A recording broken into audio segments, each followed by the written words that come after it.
नमस्ते दोस्तों, स्वागत है आपका इस वीडियो में जहां मैं एसएससी टॉपर के कुछ टिप्स बताने वाला हूं। अगर आप यह वीडियो पहली बार देख रहे हैं इस चैनल से जुड़ा हुआ, तो अभी सब्सक्राइब कीजिए, लाइक कीजिए और कमेंट कीजिए इस वीडियो को। और जो चीज़ अच्छी लगे वो बताएं, और जो अच्छी ना लगे उनका भी सुझाव कमेंट बॉक्स में दें। ठीक है, तो शुरू करते हैं बिना किसी देरी के। तो इस वीडियो में एसएससी टॉपर के टिप्स जो हैं वो मैं शेयर करूँगा। हो सकता है कि मैं कम कवर करूँ, क्योंकि दुनिया में जो कुछ भी होता है वो कम ही होता है। आप कितना भी एफर्ट कीजिए, कुछ ना कुछ छूट ही जाता है। ठीक है दोस्तों, तो वो आप एडजस्ट करें। आप अपने पॉइंट ऑफ व्यू से कुछ पॉइंट्स देखिए, कुछ ज़रूरत देखिए कि क्या ज़रूरी होता है। ठीक है दोस्तों, तो लेकिन मैं मेन पॉइंट जो है वो बता रहा हूँ। ठीक है, तो चलते हैं, शुरू करते हैं। ठीक है दोस्तों, पहला है सही रणनीति। ठीक है दोस्तों, पहले आप खुद को आंकिए कि आप किस लायक हैं, किस चीज़ में बेहतर हैं। ठीक है दोस्तों, जैसे कि आपका मैथ ठीक है, हो सकता है आपका इंग्लिश ठीक हो, तो इसमें आपको मेहनत करने की कम आवश्यकता होती है। ठीक है दोस्तों, लेकिन जो वीक होता है, किसी का मैथ वीक होगा, किसी का इंग्लिश वीक होगा, किसी का जीके वीक होगा, तो वो उनमें मेहनत डालिए। ठीक है दोस्तों, और हाँ, बिना प्लानिंग के टॉप करना बहुत ही मुश्किल है। ज़रूरी नहीं है आप टॉप करें, लेकिन आप इस रास्ते पे जाके अच्छे अंक कर सकते हैं और क्वालिफाई भी कर सकते हैं। क्वालिफाई मतलब कट ऑफ से आगे ला सकते हैं। सिलेबस को छोटे छोटे हिस्सों में बांट कर पढ़ाई करें। ठीक है दोस्तों, जैसे अब हो सकता है कोई 88 पे, कोई 90 पे, ठीक है दोस्तों, और कोई 100 पर अटका हो, तो ये ज़रूरी नहीं है कि आप वहीं लटके रहें। आप उसमें देखिए किस में सबसे कम आ रहे हैं, कम किस में आ रहे हैं वो देखिए। उसमें भी, यानी मैथ में जैसे कम आ रहे हैं तो उसमें भी देखिए मेन कोई चैप्टर है जिसमें, है ना, कमज़ोरी है। जैसे कैलकुलेशन में हो सकता है कोई 4 और 9 एक समान लिखे। स्पीड में हो सकता है आगे पीछे गुना हो जाए, जोड़ हो जाए। तो आप अपने स्पीड को एक्यूरेट कीजिए। ठीक है दोस्तों, रणनीति हमेशा बदलते रहिए कि हाँ चलो, मैंने इतनी तैयारी इतने सालों में की, तो और ज़रूरत है, और इस सब्जेक्ट में ज़्यादा ज़रूरत है। इस तरह से रणनीति बनाते चलिए और खुद का, है ना, एग्जामिन करते चलिए खुद को। इसके बाद है टाइम टेबल फॉलो करना। तो ये टाइम टेबल है ना, अब डेली, डेली, वीक, उसके बाद मंथ, ये तीनों के हिसाब से बनाइए। ठीक है दोस्तों, डेली का शेड्यूल ये रहेगा, ये आप खुद के नज़रिए से बना सकते हैं। तो डेली का शेड्यूल ये रहेगा कि आप रिवीजन के लिए अच्छा खासा समय दीजिए।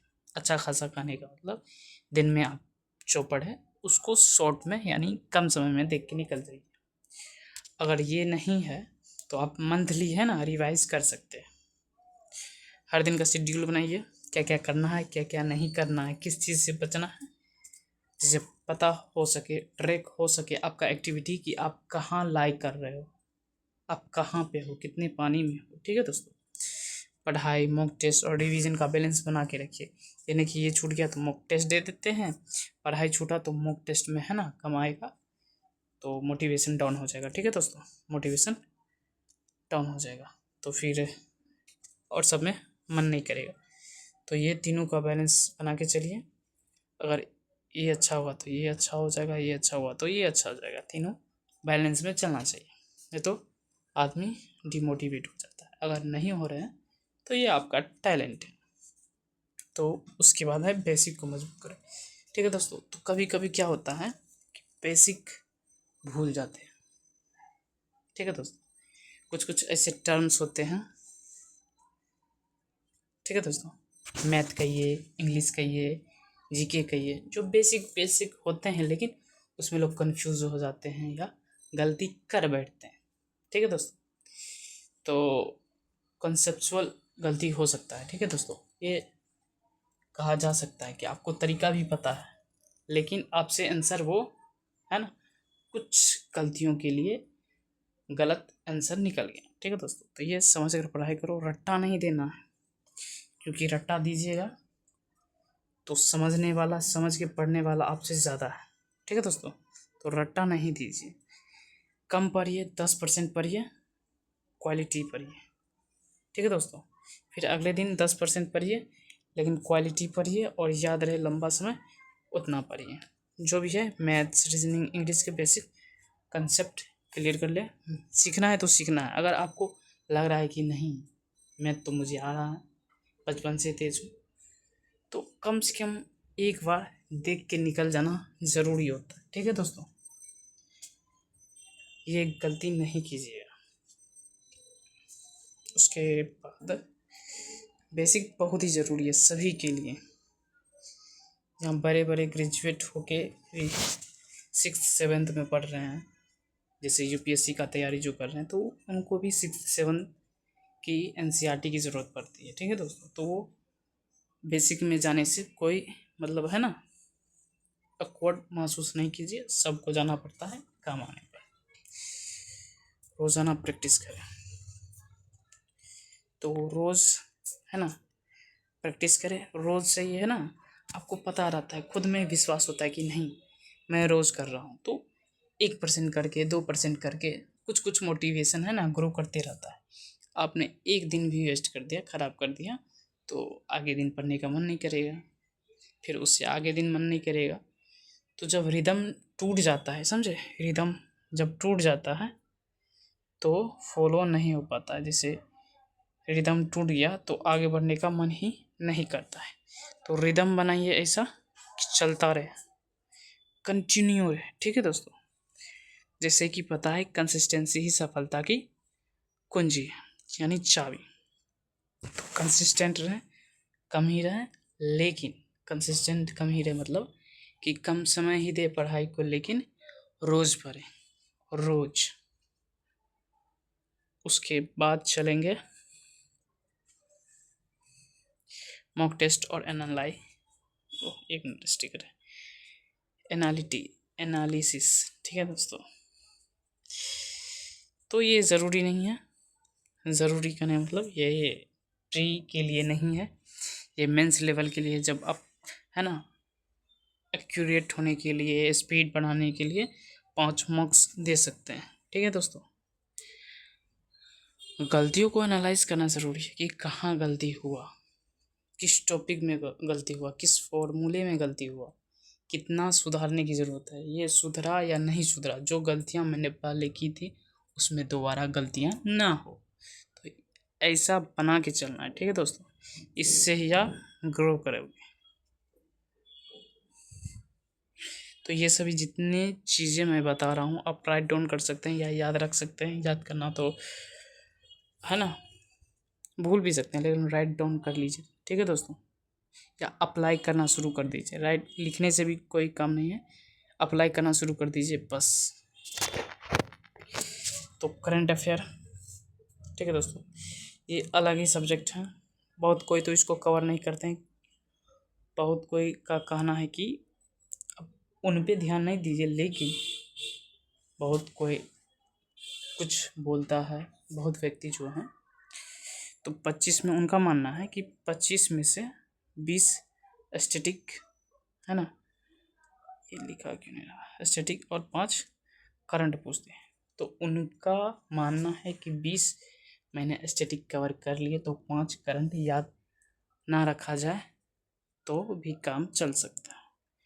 और करंट में जो है एसएससी करंट अफेयर्स जो पूछता है वो 1 साल पुराना भी हो सकता है, 2 साल पुराना भी हो सकता है, 2022 का भी पूछ सकता है, जबकि यह साल 2025 का है। तो ऐसे देखे गए हैं काफ़ी सारे क्वेश्चन। तो करंट का कोई दायरा फिक्स नहीं है। और हाँ, इसका मतलब नहीं कि ये लेके नहीं चलना है, इसको भी साथ लेके चलना है, ज़्यादा बर्डन के साथ नहीं। ठीक है दोस्तों, आप एस्थेटिक पहले कवर करें, उसके बाद इन्हें देखें। अगला स्टेप है कि इंग्लिश पर विशेष ध्यान दें।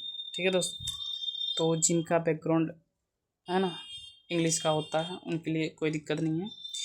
अगर आप ग्रामर रूल्स पढ़िएगा तो आपको समझ में आएगा कहाँ गलती है, कहाँ सही है, किस में क्या नहीं होना चाहिए, किस में क्या होना चाहिए, आपको सभी पता चलेगा ग्रामर रूल्स सीखने के बाद या उसके दौरान। लेकिन वोकेब एक ऐसा एरिया होगा इंग्लिश में कि आपको पता ही नहीं चलेगा, समझे, भूल भुलैया में पता ही नहीं चलेगा कहाँ से आया कहाँ गया। ये नया वर्ड है, इसको पहली बार देख रहा हूँ, इसको मैंने बहुत बार याद करने की कोशिश की। तो वोकेब ऐसा ही एरिया, ठीक है दोस्तों, तो वोकेब कवर करना ज़रूरी होता है अच्छे से। फिर रीडिंग कॉम्प्रिहेंशन, भले आप प्री जैसे तैसे निकाल दिए, लेकिन रीडिंग कॉम्प्रिहेंशन है ना आपको इंग्लिश के है ना टाइप 2 में बहुत ही मदद करेंगे। तो कॉम्प्रिहेंशन रीडिंग कभी मत छोड़िए, रोज़ 30 मिनट ज़रूर पढ़िए, कुछ ना कुछ इंग्लिश में कुछ भी। ठीक है दोस्तों, तो चलते हैं समय प्रबंधन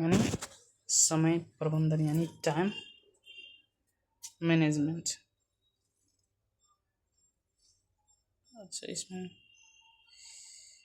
मैनेजमेंट इसमें भी लिखा सकता है। जो कोई हर सेक्शन के लिए टाइम डिवीजन रखो कि मुझे इस सब्जेक्ट के लिए इतना समय देना है, इस सब्जेक्ट के लिए इतना, इस सब्जेक्ट को 10 मिनट के अंदर है ना कवर करना है। आधे शॉर्ट में आप आधे घंटे में को दे सकते हैं, 10-15 मिनट रीजनिंग को, 10-15 मिनट इंग्लिश को, और 5 से 10 मिनट जीके को, क्योंकि जीके ऐसा सब्जेक्ट है जो आपको आएगा या नहीं आएगा, उसमें कुछ सोचने वाली बात नहीं रहेगी। ठीक, आएगा या नहीं आएगा। ठीक, टाइम टेस्ट प्रैक्टिस को सुधार करें। जब भी आप टेस्ट के लिए बैठो समय सारणी बनाए रखिए, समय सीमा के अंदर सब कुछ समाप्त करने की कोशिश कीजिए। उसके बाद चलेंगे इस सबको मिटाने के बाद शायरी, तो हेल्थ और माइंड का अध्ययन। तो इस सब में अच्छी नींद है ना, स्वास्थ्य का ध्यान रखना भी ज़रूरी होता है। तो अब योग कीजिए, मेडिटेशन कीजिए, अच्छी नींद लीजिए, तो डाइट लीजिए, दौड़िए, समझे, दौड़िए, एक्सरसाइज कीजिए, बहुत चीज़ आप कर सकते हैं अपने स्वास्थ्य से जुड़ा, या अच्छा अच्छा खाना भी खा सकते हैं, अच्छा अच्छा फूड वेजिटेबल जो भी है सब ले सकते हैं। तो इसके बाद चलेंगे मोटिवेशन। एक है ना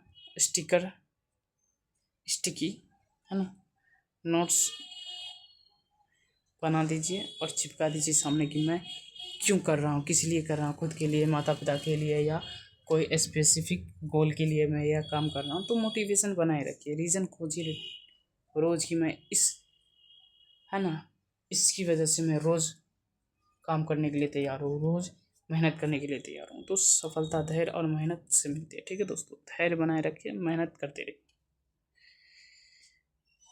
उसके बाद है बोनस मोटिवेशन कि एसएससी एक मैराथन है, स्प्रिंट नहीं। मैराथन और स्प्रिंट में यही अंतर है कि मैराथन लंबी दूरी की है ना धावक प्रतियोगिता होती है, जिसमें लोग लंबी लंबी दूरियां तय करते हैं। ठीक है, लेकिन स्प्रिंटर में क्या होता है कि 100 मीटर, 400 मीटर है ना, 1000 मीटर, ऐसे ऐसे प्रतियोगिता होती है। मतलब स्प्रिंटर में क्या होता है कि तेज भागना, ठीक, और मैराथन में कौन है ना किसका स्टेमिना अच्छा है, जो लंबा और बहुत समय तक भाग सकता है। ठीक है, धीरे धीरे ही सही सही दिशा में चलो और मंजिल ज़रूर मिलेगी। तो यहाँ तक बने रहने के लिए धन्यवाद। चैनल को सब्सक्राइब कीजिए अगर आपने यह चैनल पहली बार देखा।